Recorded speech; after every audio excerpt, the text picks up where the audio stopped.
de décryptage de l'actualité politique. Et pour ceux qui auront l'opportunité de fêter le réveillon, je vous souhaite un bon réveillon. Certains pays ont des calendriers différents. L'un de ces pays, c'est la Corée du Nord, qui se trouve au fait à côté de la Corée du Sud. C'est une péninsule où ils se sont battus pour des politiques différentes et ils se sont séparés. La Corée du Sud, plus ouverte sur le monde, nous a offert le Samsung et les groupes K-pop et autres choses. En contrepartie, la Corée du Nord, qui a adopté le communisme, a un calendrier qui lui est propre. C'est un pays qui est fermé sur lui-même puisqu'il faut demander une permission pour pouvoir visiter la Corée du Nord. Et ceux qui ont eu l'opportunité de visiter la Corée du Nord nous ont dit qu'ils étaient chaperonnés et il y a certains endroits que vous ne pouvez pas filmer ou prendre en photo. Le dirigeant de la Corée du Nord qui a pris après son grand-père qui a été le fondateur de la Corée, du système du communisme en Corée du Nord, a, dans son allocution de fin d'année, a demandé à son pays de se préparer pour la guerre. Vous aurez imaginé que toutes les couvertures médiatiques qu'ont eu les guerres qui sont passées en 2023, parce qu'il y a eu des guerres qui n'ont pas eu de couverture médiatique, comme la guerre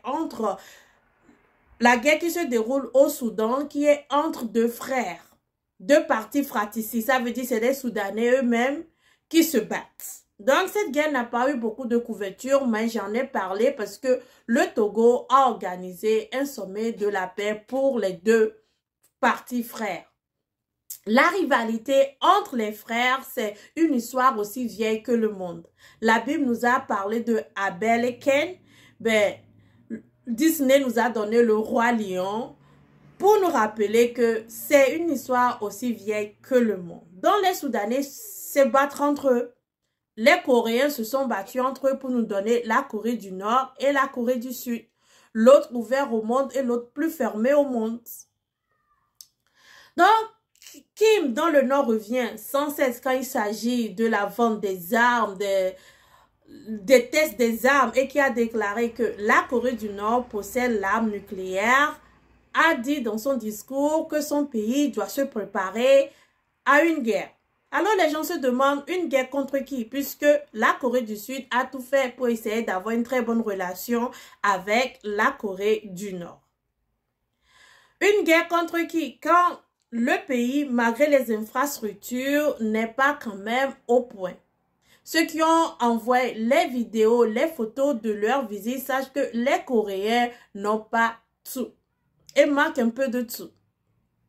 Il y a des Coréens qui font des vidéos pour nous rappeler qu'il y a eu des moments de famine en Corée.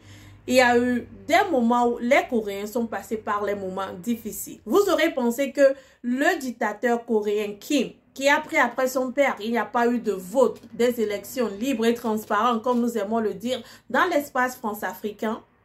On aurait pensé qu'il aurait dit, bon, cette année, je vais faire ceci, je vais faire cela dans l'agriculture, dans la santé, dans l'éducation. Mais non, il a dit que son pays va se préparer pour la guerre.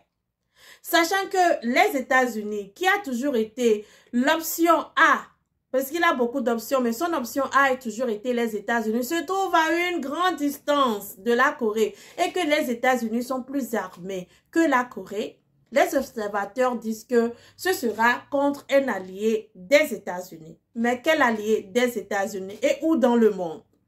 Les alliés des États-Unis, c'est un peu partout, en Afrique, en Asie, en Europe, où va Kim Jong et vers qui il se tourne quand il dit qu'il se prépare pour la guerre.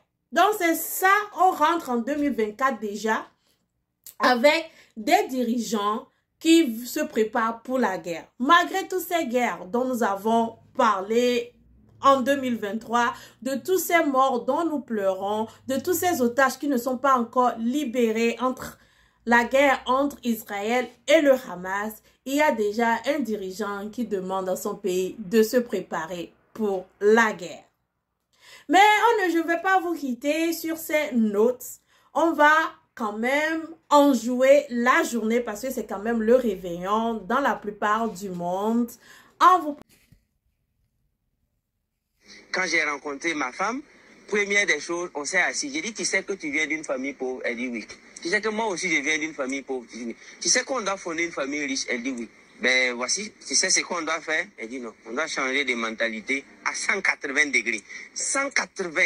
Et quand elle a compris ça, j'ai dit à madame, voici la liste des livres que moi j'ai lus avant de te rencontrer. J'étais déjà à près de 150 livres. Tu finis ça et on va aux fiançailles. Donc ma femme lisait matin, midi, soir. Elle vient me faire des exposés. Alors que plusieurs filles ont refusé ça. Et c'est elle qui a accepté ce talent. Et certaines filles que j'ai chassées rapidement ont osé me dire en haute voix, mais j'aime pas la lecture. J'ai dit, oh, tu es viré. Comme de l'autre, dit, you are fired. Quand j'ai rencontré ma femme. Donc, c'est ce monsieur qui dit que avant de marier sa femme, il a demandé à sa femme de lire des livres. Je suis une grande lectrice, j'ai beaucoup lu, mais est-ce que je suis prête à lire pour faire plaisir à mon mari et à même lui faire un résumé du livre? Ça, c'est pour mon père. Je lisais, je faisais un résumé du livre à mon père, mais est-ce que je suis prête à le faire pour mon mari? Donc, je vous pose la question, qu'est-ce que vous êtes prêt à sacrifier pour avoir une bonne relation?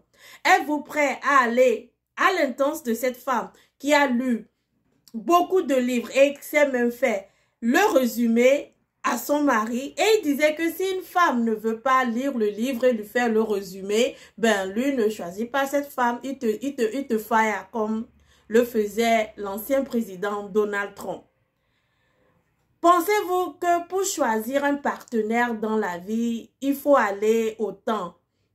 Il faut montrer au partenaire qu'on peut lire, écrire. Et si le partenaire il est docteur, il peut te dire, est-ce que tu connais des choses sur la santé? Vous avez pensé à ça?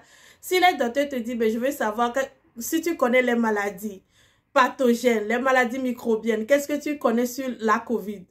Et s'il est avocat, il te demande les lois du pays. Vous imaginez, ça peut être autre chose aussi. S'il est youtubeur, il te demande combien de vidéos tu peux faire sur YouTube en une journée.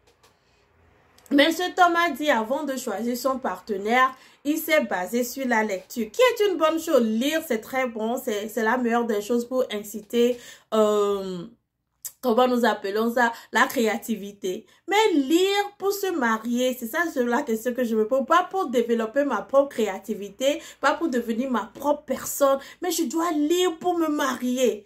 Mon papa, avant, il voulait que je lise. Vous voyez, non? Et puis, je viens faire le résumé. Mais moi-même, j'aimais beaucoup la lecture. Avant les réseaux sociaux, la lecture, c'était le challenge. Combien de livres tu peux lire en une journée? C'était le challenge. Combien de livres tu peux lire en 24 heures? C'était ça. Et les livres, les gros livres comme Harry Potter, on le lisait en 24 heures. On te donne 24 heures pour le lire. Donc, je comprends ça. Mais là, le fait pour mon copain, parce que ce n'est pas encore mon mari, tu dois lire pour qu'il te marie. Tu dois lire pour qu'il te marie. Donc, si c'était quelqu'un qui faisait un autre boulot, il allait me demander si je connaissais ce boulot. Mais est-ce que nous sommes amenés à sortir avec les gens avec lesquels nous partageons les mêmes intérêts, 100%? Bon, je ne sais pas, je ne suis pas coach de relation. Ça, je laisse les coachs de relation vous expliquer ça. Mais que ferez-vous pour trouver un partenaire qui vous satisfera? Allez-vous jusqu'à lire 150 livres et lui faire le résumé?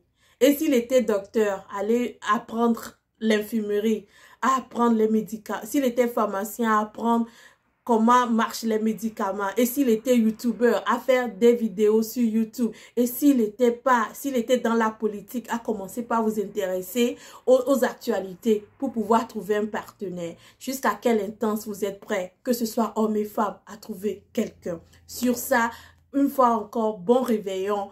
On se retrouve en 2024 avec plus d'actualités, plus de décryptage et autres. Bye bye.